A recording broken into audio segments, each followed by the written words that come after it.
Je suis heureux d'être ici ce matin dans le cadre du processus de revitalisation, en quelque sorte, de la Maison des Ries. La Maison des Ries, c'est un bien patrimonial qui est situé dans la ville de Pont-Rouge.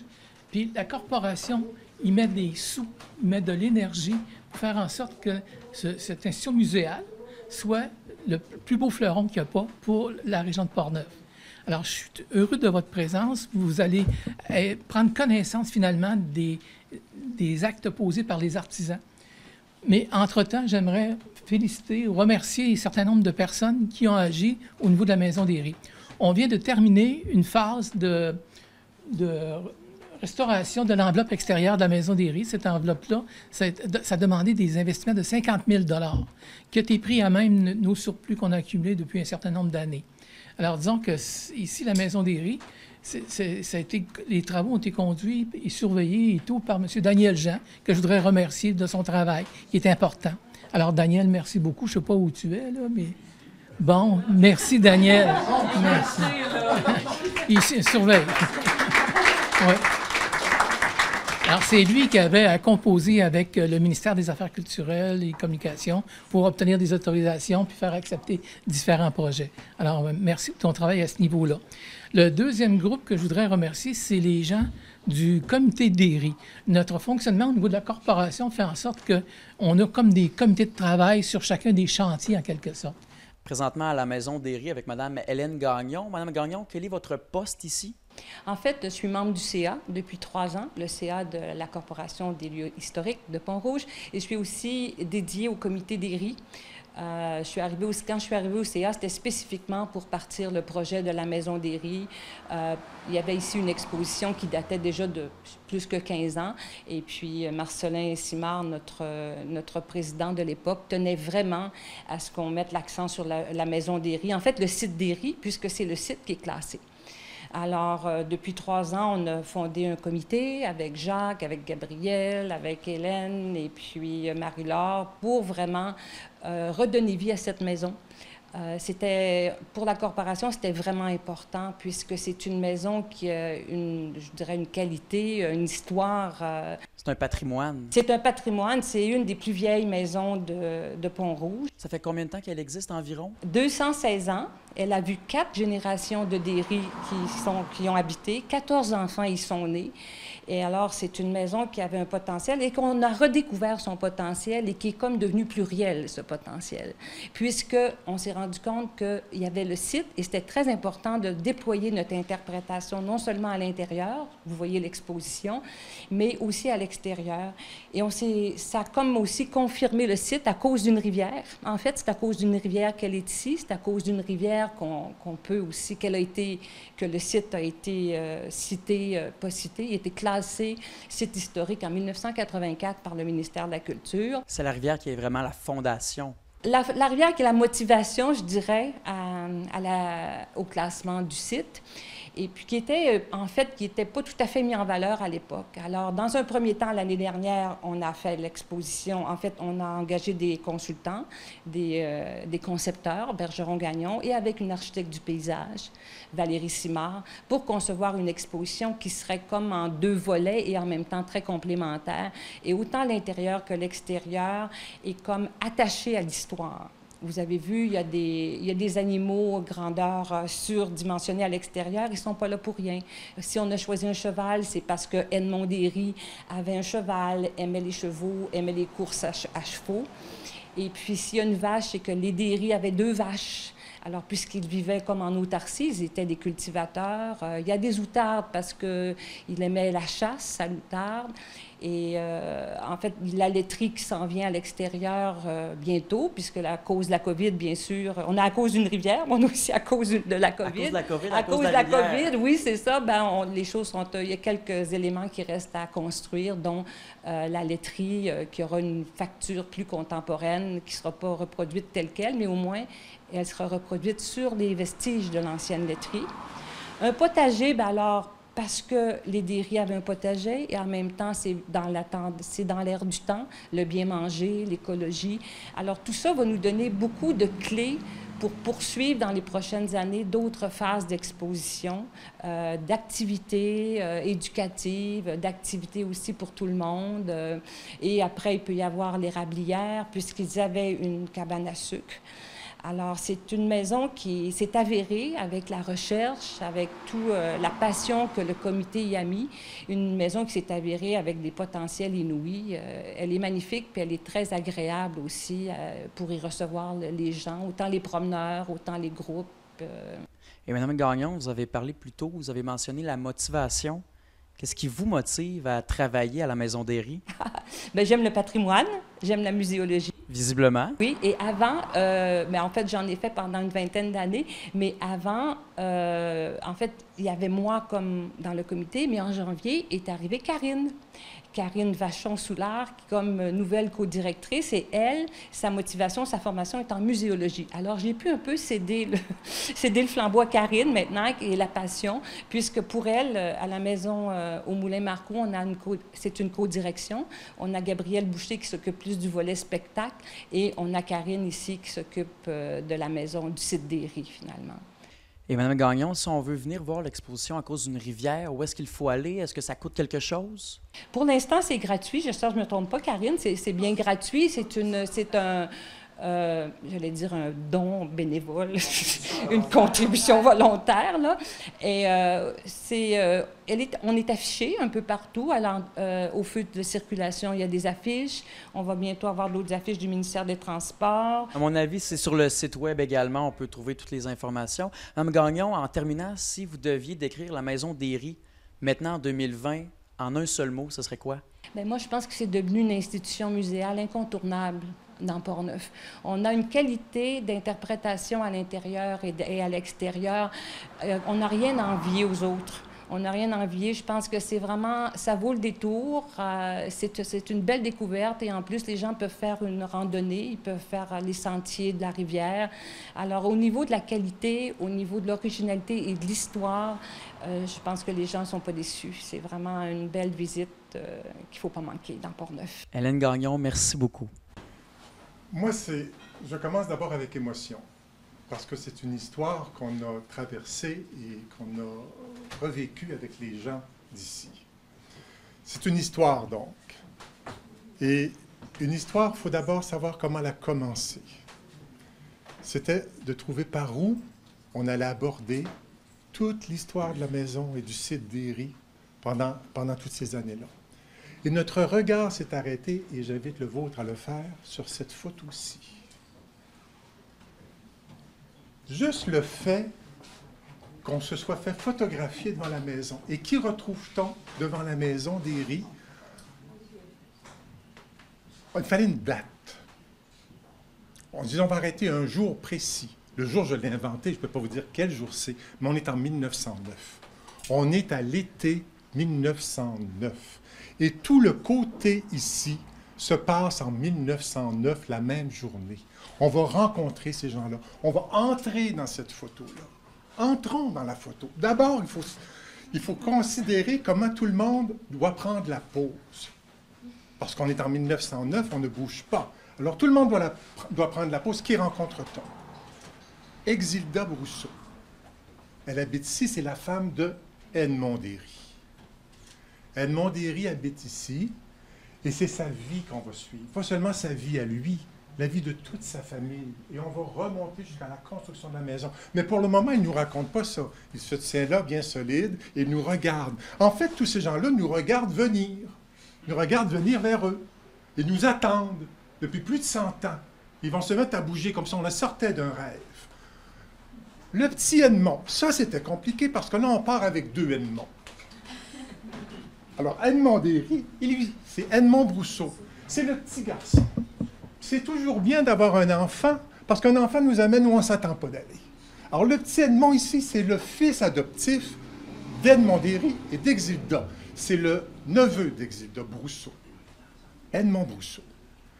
Je passe, ici on a un pensionnaire, je passe un peu plus vite, là, qui est à côté d'un banc. Le banc, on va le retrouver, le banc, on l'a déjà là, qui est un peu un signe. Ça montre un peu que la maison, ici, on s'arrêtait, ici, on se parlait, ici, on venait ici.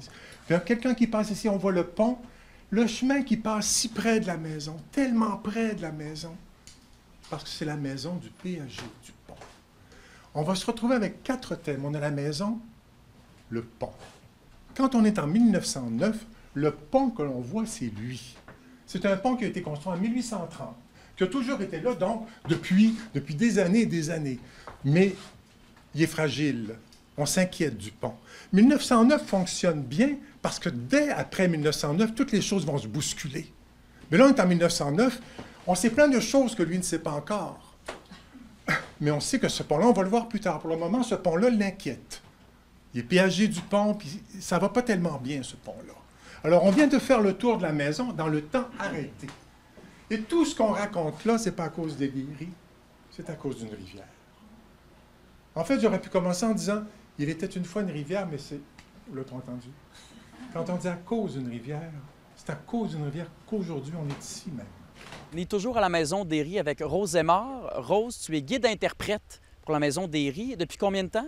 C'est ma 3e année non consécutive. J'ai pris une pause l'année dernière, mais je suis revenue cette année. Pourquoi tu es revenue cette année?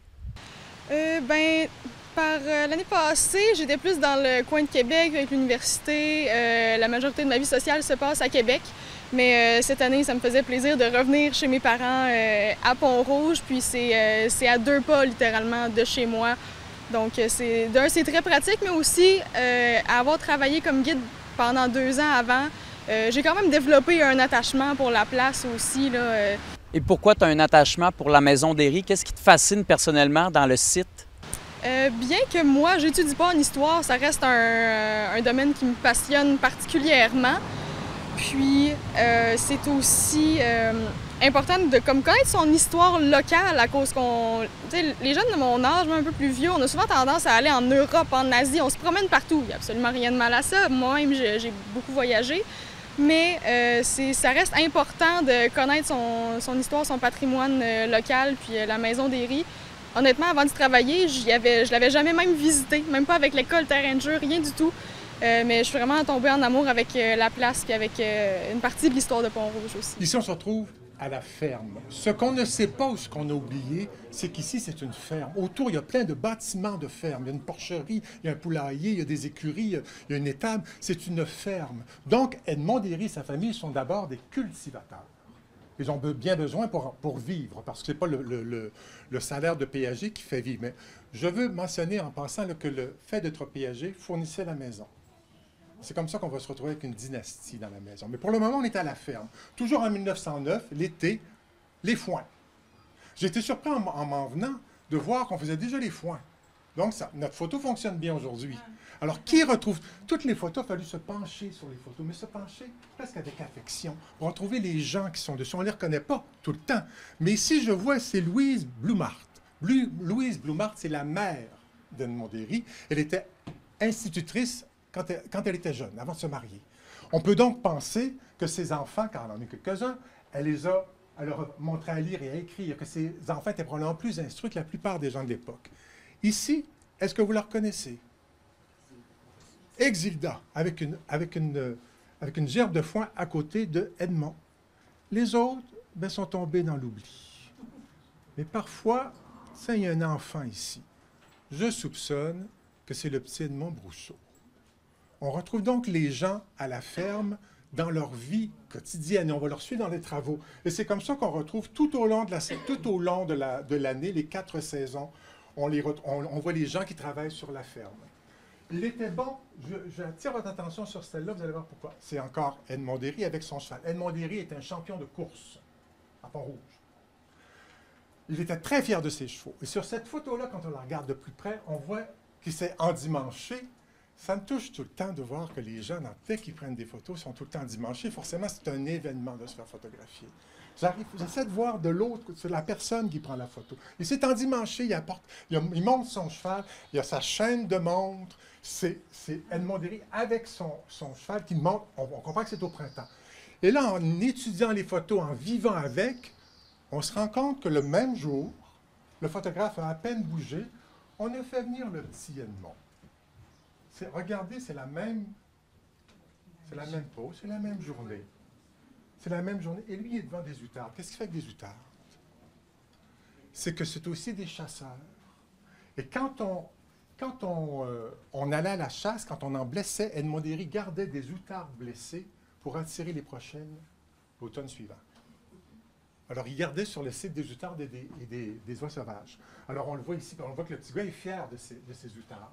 Ça, c'était pour attirer les oiseaux. La photo d'en bas, Edmond Derry, endimanché, avec sa carabine, avec 2 hiboux. Un grand-duc, enfin, deux oiseaux de proie. On ne sait pas, mais les oiseaux de proie sont empaillés. Alors, eux, ils n'ont pas bougé. Ils sont empaillés, c'est qu'ils servaient à éloigner les oiseaux dans les champs.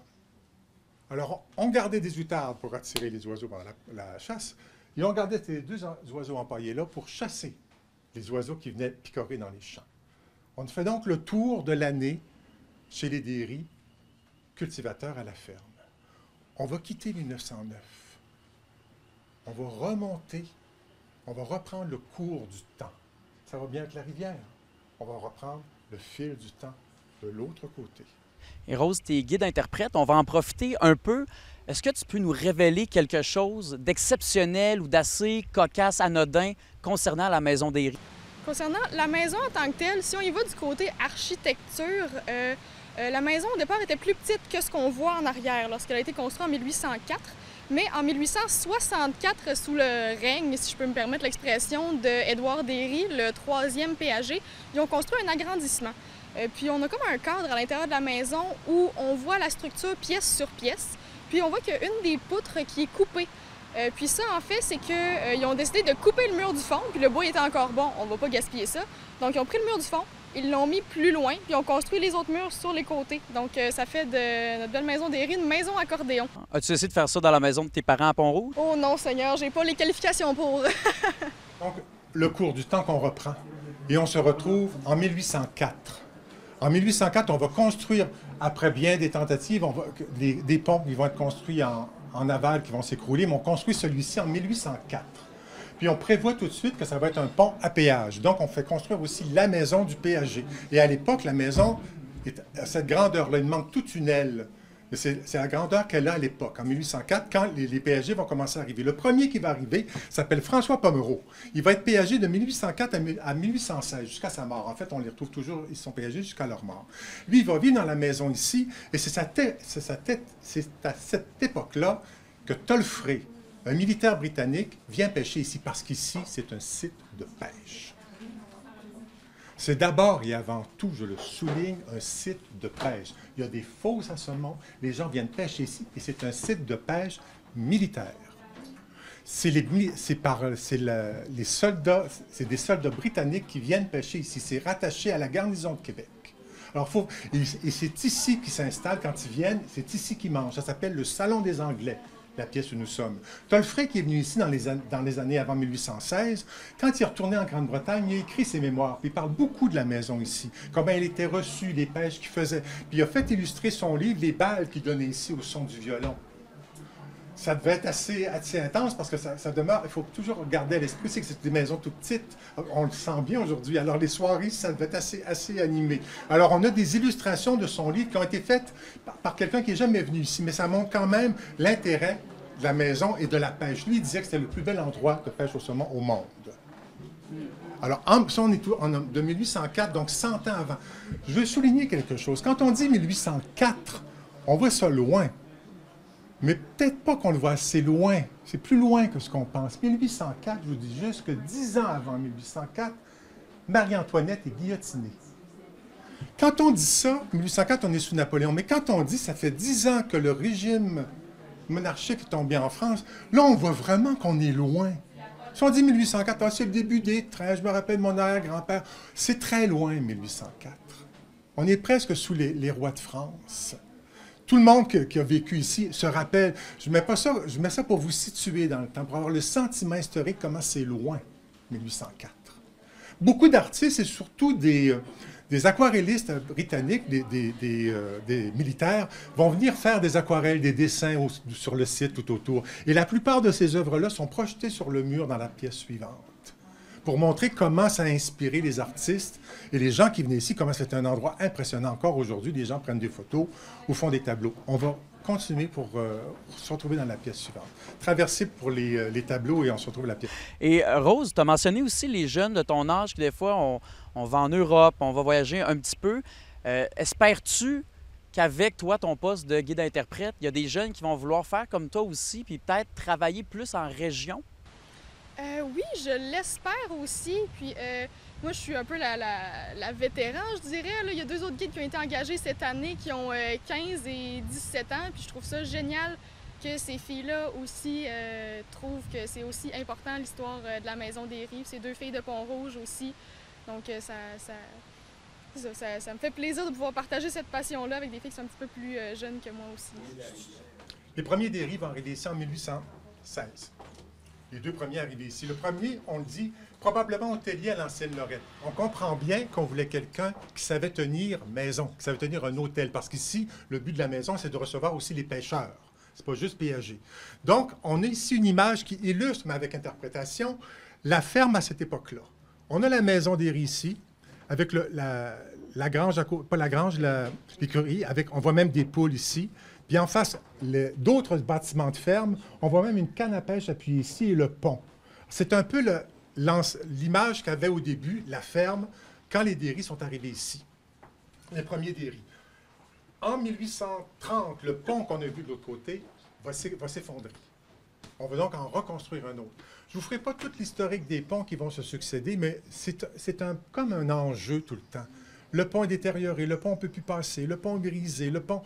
Il y a tout le temps, et à un moment donné, les péages, on va les trouver trop chers. Alors, c'est toute une histoire autour de ça, qu'on suit le pont et qu'on suit les inquiétudes des Derry qui vivent ici. C'est aussi l'époque des diligences. Oui? Y a-t-il eu des décès par rapport au chute des ponts? Non.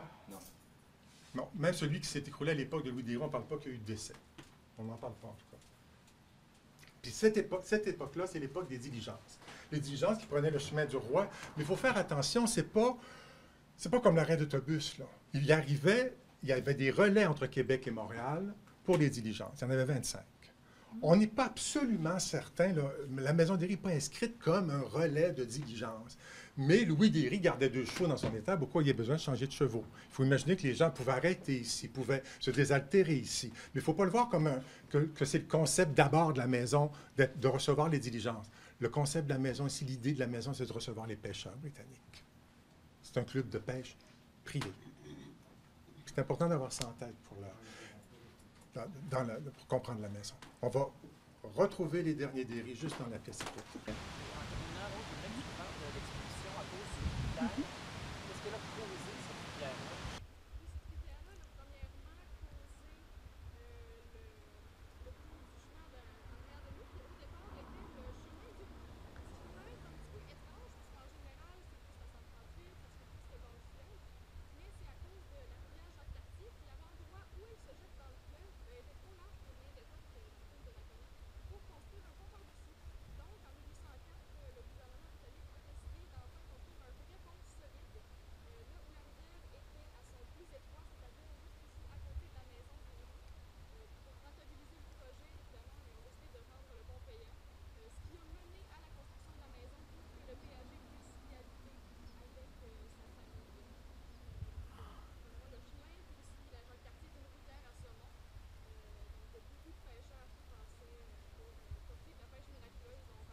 C'est énorme, là. Oui.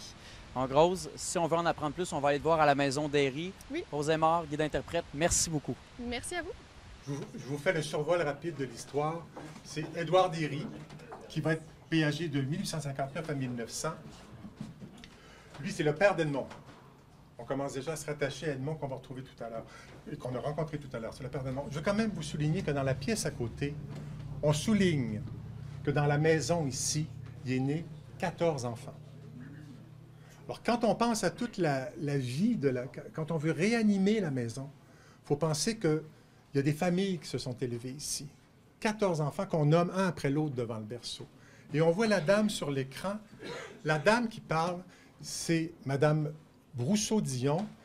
La plupart des photos viennent de sa collection. C'est la fille du petit tantôt d'Edmond Brousseau. C'est sa fille. Alors, c'est elle qui a eu l'ensemble des photos. Mais pour le moment, ici, donc, on se retrouve avec Édouard Derry. Édouard Derry, lui, il va entreprendre des travaux. Il va agrandir la maison. comme vous la connaissez aujourd'hui. Il va faire construire la lucarne, puis il va agrandir en poussant le mur ici. Autrement dit, le mur qui est là. Il a pris le mur de l'ancienne maison, puis il n'en a pas reconstruit un autre là. Il l'a tassé là. C'est ce qu'on appelle la maison accordéon, puis il a agrandi la maison comme ça. Il va faire construire des chambres, 5 petites chambres. Pour les pêcheurs qui viennent, il y a tellement de saumon, il y avait tellement de saumon. Il en reste 2 petites chambres ici. Alors, pour les pêcheurs... Il reste 2 saumons. Pardon? Je pensais me dire, il reste 2 saumons. Je les ai pas vus dernièrement, mais ça doit pas être loin de ça. Et on retrouve, ce qui est bien quand on passe le temps et qu'on revient en arrière comme ça, c'est qu'on voit les gens qu'on a vus en 1909, mais ici, l'histoire se continue. On va trouver Edmond Derry, qui va être péagé de 1900, puis qui va vivre ici jusqu'en 1936. C'est le temps qu'il va vivre dans la maison ici. Mais seulement les photos ici, on retrouve donc Edmond Derry, Exilda et Edmond Brousseau, qui est maintenant un jeune homme. Les années passent. On est en 1917. Et on retrouve ici Edmond Derry, qu'on a vu de l'autre côté, plus jeune avec un saumon. On est vers 1895. C'est un expert de la pêche. Il va être un guide de pêche ici. Puis là, finalement, le saumon devient de plus en plus rare. On construit des barrages. Et finalement, il n'y a plus de saumon dans la rivière, ce que j'ai appelé une rivière sans roi. C'est qu'on n'aura plus de saumon. Donc, le site va devenir moins, évidemment, fréquenté par les pêcheurs. On va encore pêcher la truite. Le site va être moindre. Et on va prendre, au lieu de prendre des gens qui viennent pêcher, on va prendre des locataires. C'est notre monsieur qu'on a vu tout à l'heure sur la galerie. Si on repense à la photo de tout à l'heure, on voit donc Edmond Derry avec sa femme, on voit la vie qu'ils ont menée, le petit garçon qui est devenu grand. Et en 1913, en 1910, le péage est terminé. Il y a eu des périodes sans péage, mais en 1910, il n'y a plus de péage. Donc, il n'est plus péagé.